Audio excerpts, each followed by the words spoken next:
At Arizona State University, we've made online education better, smarter, and more personalized so you can go further in your aspiring field. I decided to pursue medicine once I realized that ASU did have the online program for biological sciences. You're still required to learn the same curriculum. You're still being tested on the same content that anyone would be tested on in person. The comprehensiveness of the program prepared me so well for medical school. Explore over 350 plus programs at asuonline.asu.edu.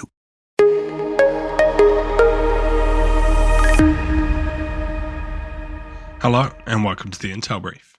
Today is Tuesday, 2 July. I'm your host Daniel, and today we're going to be talking about the US has suspended some missile shipments to Ukraine, Qantas Airlines has been hit by a cyber attack, and Trump is pushing for a Gaza truce next week. So firstly, the Pentagon has halted some weapon shipments to Ukraine over concerns that US stockpiles have fallen too low.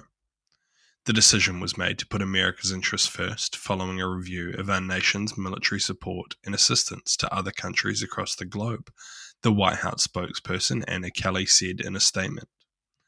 The move represents a blow to Ukraine as it tries to fend off Russian missile and drone attacks.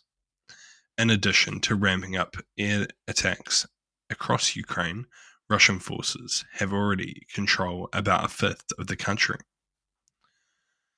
They have gained ground in recent weeks in Ukraine's southeast regions of Donetsk and Dnipro.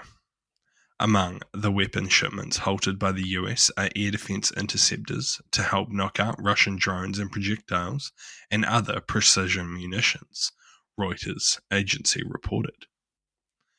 The US has so far provided Ukraine with $66 billion worth of weapons and military assistance since Russia launched their full-scale invasion in February 2022. So what? This is really bad news. The loss of intercepting missiles that are taking out, especially like ballistic missiles coming from Russia, will be a massive blow to Ukraine's defensive posture. While it's possible that Europe may be able to step in and provide further assistance to kind of bridge the gap, it's unlikely that they'll be able to provide the types of ammunition that Ukraine would require in the amounts. And it kind of like, this all just piles onto this whole, like, is the US a reliable ally?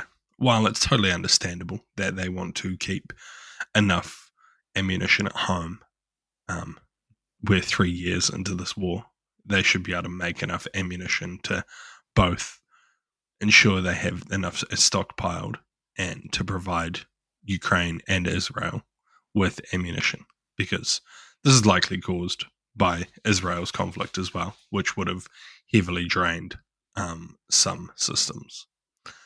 So yeah, really bad news for Ukraine, and we'll likely see lots more attacks being successful in the near term, which is not good. And next, Australian airline Qantas said on Wednesday that cyber criminals had targeted one of its customer contact centres, breaching a computer system used by a third party. The airline said that the system contains sensitive data for over 6 million Qantas customers, such as customers' names, email addresses, phone numbers, and birthdays. It stressed, however, that credit card details and passport numbers were not stored in the system. The incident occurred when cyber criminals targeted a call centre and gained access to a third-party customer servicing platform, they said in their statement. There is no impact to Qantas operations or safety of the airline at this time. So what?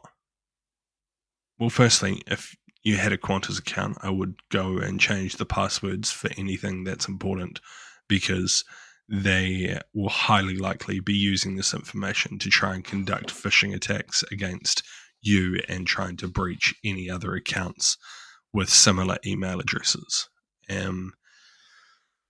That would be my first port of call. Secondly, it just shows like cybercrime is on the up. Like, it's becoming more and more important and more effective and damaging to everyone, really.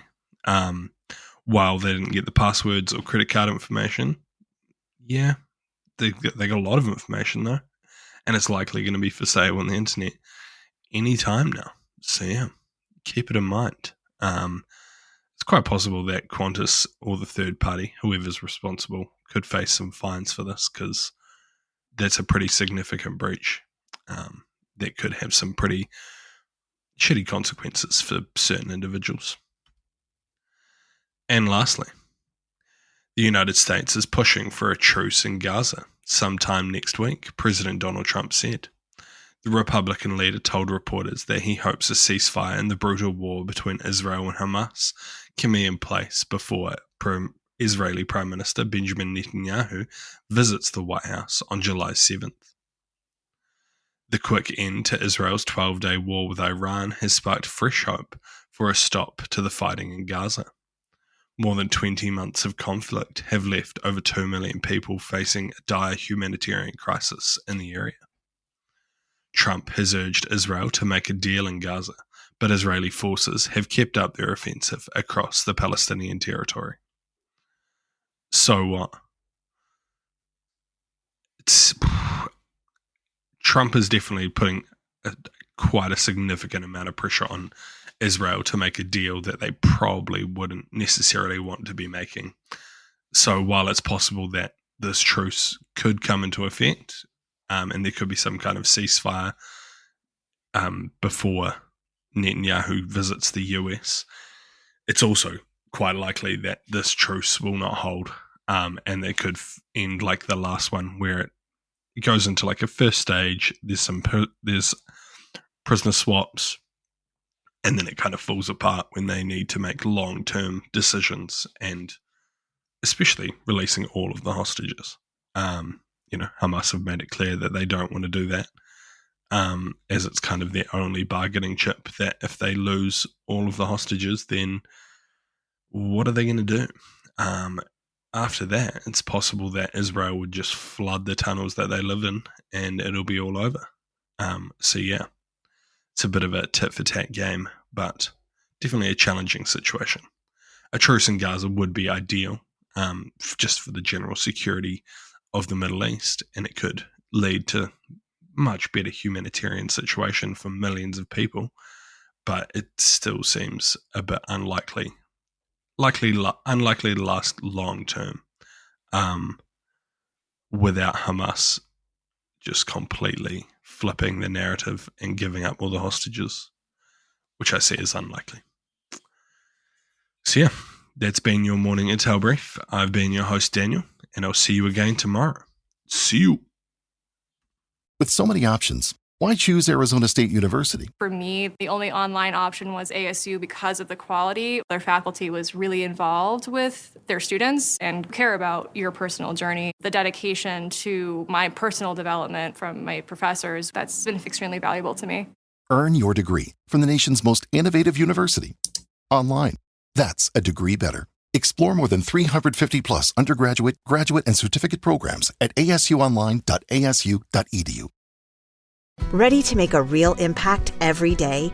Join the Active Day Home Care team and help clients maintain their independence in the comfort of their own homes. Make a difference in someone's life as you provide essential daily assistance and protect their health and happiness. Earn up to $20 an hour and enjoy additional perks like optional daily pay, 401k, paid time off, ongoing educational training, and more. Join a team that values care, compassion, and your professional growth. Visit activeday.com to apply.